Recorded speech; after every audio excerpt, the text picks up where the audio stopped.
Assalamualaikum warahmatullahi wabarakatuh. Selamat pagi ya saudara-saudara sekalian. Kita lanjutkan pembelajarannya bagaimana mengkreasikan teks resensi ke dalam bentuk teks lainnya atau seperti halnya teks biasa atau bisa dalam bentuk artikel atau sejenisnya.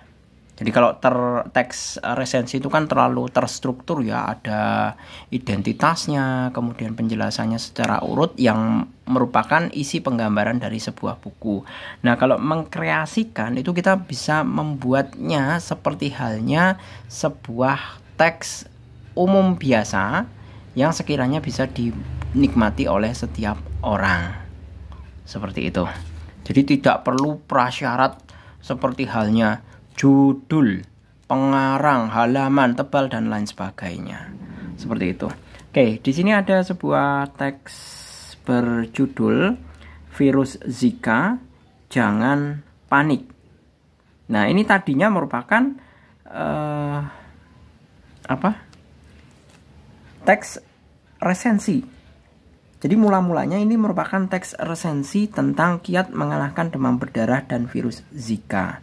Nah, kemudian dikreasikan ke dalam bentuk teks umum seperti ini dengan judul Virus Zika, Jangan Panik. Silahkan dibaca sendiri ya untuk teksnya. Berikut ini untuk kelanjutannya.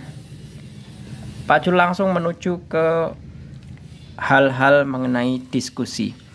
Berikan tanda centang jika informasi sesuai teks tersebut. Pertama, pengertian. Apakah ada? Pengertian itu disebutkan di dalam paragraf pertama ya. Di sini. Penyakit Zika adalah infeksi virus yang disebarkan oleh nyamuk Aedes aegypti dan Aedes albopictus. Dua jenis nyamuk inilah yang juga menularkan demam berdarah dan cikungunya. Jadi pengertian ada.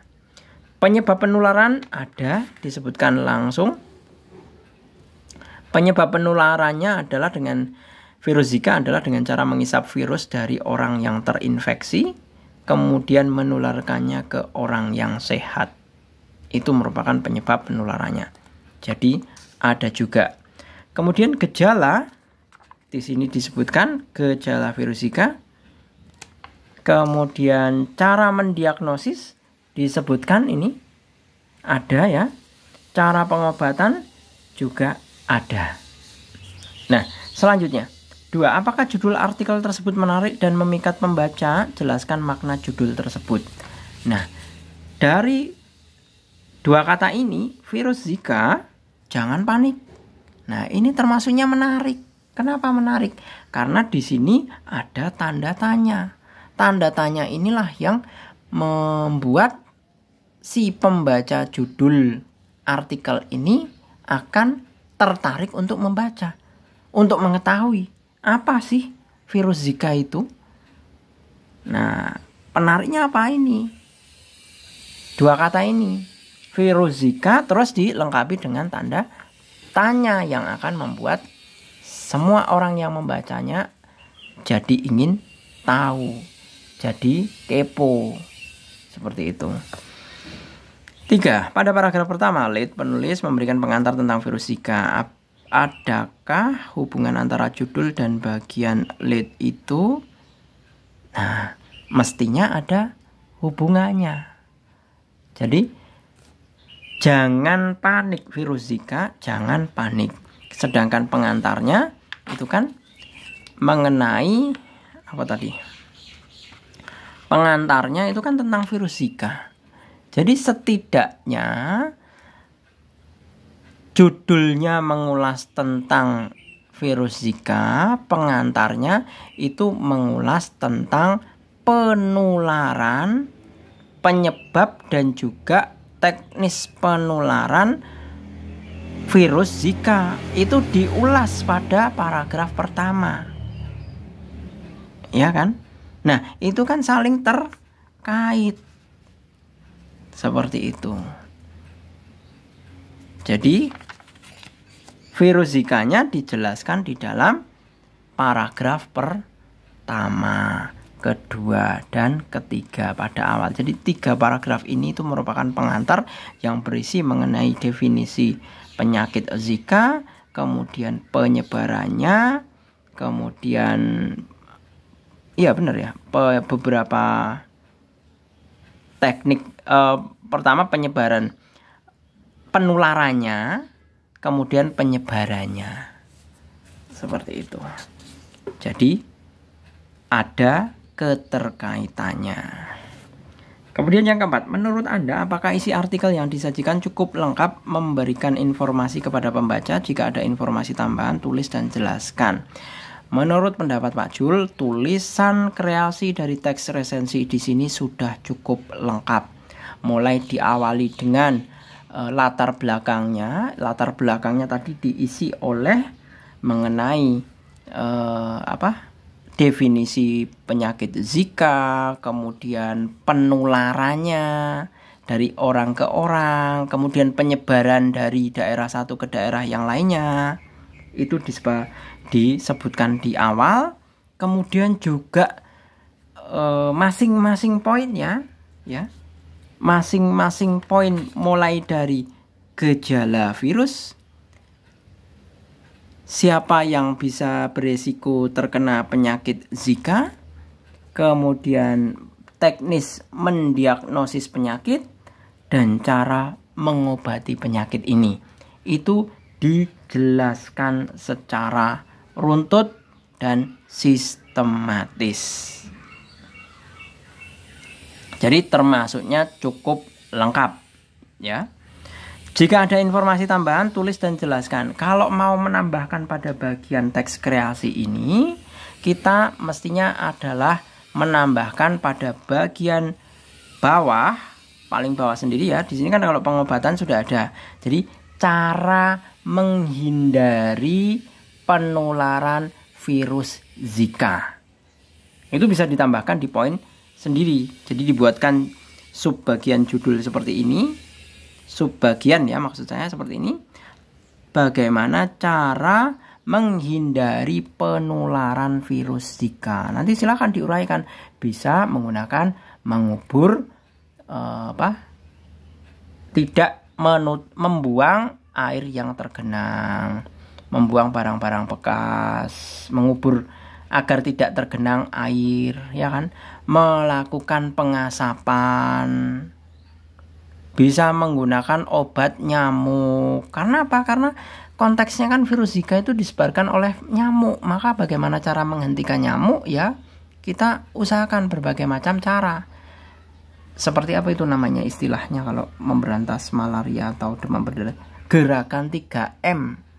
Bukan mencuci, terus bukan 3M-nya corona ya. Pakai 3M. Mengubur, menguras, menutup, mengubur. Menguras bak yang ada isi airnya secara teratur, kemudian menutup air yang sekiranya wadah yang ada airnya agar tidak dibuat bertelur nyamuk, mengubur barang-barang yang tidak terpakai agar tidak ada air tergenang di situ. Nah, itu contohnya kalau mau menambahkan di bagian terakhir di sini. Seperti itu. Gitu ya. Kemudian yang nomor 5, menurut Anda apakah penyajian artikel tersebut dapat dipahami oleh masyarakat awam? Jelaskan. Tentu tidak. Masyarakat awam belum tentu bisa langsung mencerna tulisan kreasi virus Zika. Jangan panik. Alasannya apa? Terdapat banyak sekali istilah-istilah kesehatan seperti ini. Konsumsi aspirin, obat-obatan non-steroidal anti-inflammatory drugs. Ini apa ini? Nggak tahu ini. Apalagi ini ada singkatan CDC. Ya. CDC itu lembaga penyakit di Amerika, namanya Center Disease apa gitu, C-nya yang satu lagi. Apa DC Center atau senternya di depan, Pak Jul lupa. Coba di crossing. CDC itu kayak kalau di Indonesia nggak ada ya lembaga tentang yang mengurusi penyakit. Adanya kalau di Indonesia itu BP POM. Jadi Badan Obat dan Pengendalian atau apa ya? BP POM adanya. Tapi kalau yang khusus untuk penyakit, ngurusi penyakit saja itu belum tahu Pak Jul. Silakan kalau kalian tahu bisa dituliskan di kolom komentar. Kalau di Amerika itu namanya ada CDC. Seperti itu. Ini singkatannya ada disease, yang satunya yang C-nya, satu itu center. Jadi CDC kita coba lihat lagi. Dehidrasi. Nah, ini kan istilah-istilah kesehatan ini. Kemudian apa lagi? RT-PCR. Kemudian apa lagi?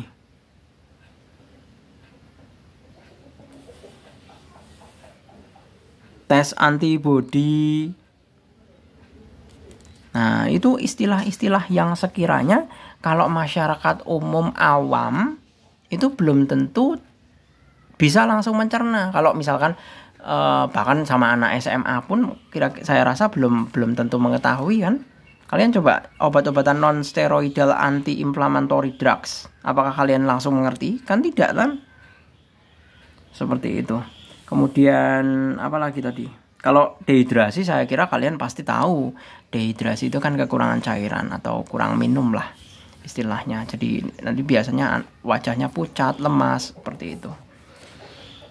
Seperti itu. Jadi tidak dipahaminya itu karena ada beberapa artikel ilmiah yang sekiranya tidak lazim digunakan dalam teks kesehari-harian. Oke, gitu ya. Saya rasa cukup. Semoga bermanfaat. Terima kasih. Semoga bisa menambah khasanah wawasan kalian dalam mempelajari bagaimana mengkreasikan sebuah teks resensi kepada teks umum seperti halnya artikel. Terima kasih, selamat pagi. Assalamualaikum warahmatullahi wabarakatuh.